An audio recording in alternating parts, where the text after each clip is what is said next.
Here, no changes to see. Ukrainian cities burn after airstrikes, just like before the US election. Soldiers fight and die just the same. Even so, я надеюсь. I hope something will change. In particular, I hope that the changes will be as follows: an increase in the supply of armaments, ammunition, new weapons, so that we can still end this war with victory.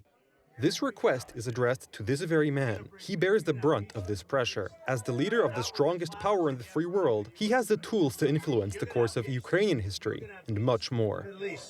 The problem is that Donald Trump has been called pro-Russian by his opponents and part of the mainstream media for months. They warned that he would sell out the West to Putin and lead to the collapse of NATO.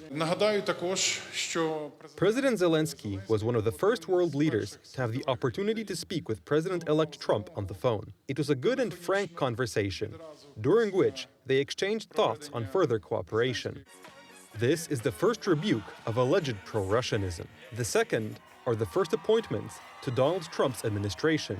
Both the proposed Secretary of State and the National Security Advisor are extremely anti-Russian politicians in the Republican Party.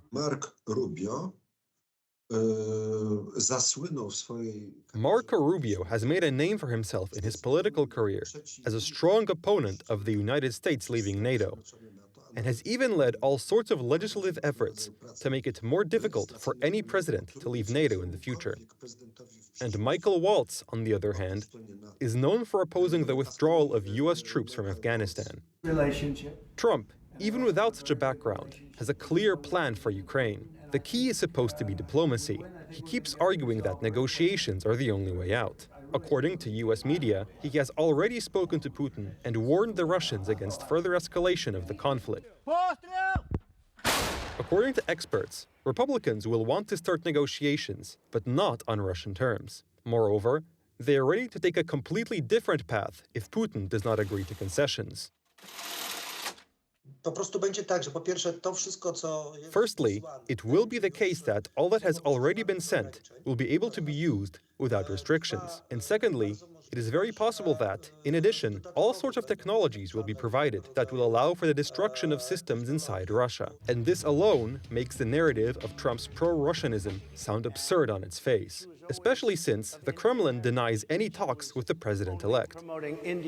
This could either indicate that they really didn't happen, and that someone put out a false rumor to test the world's reaction.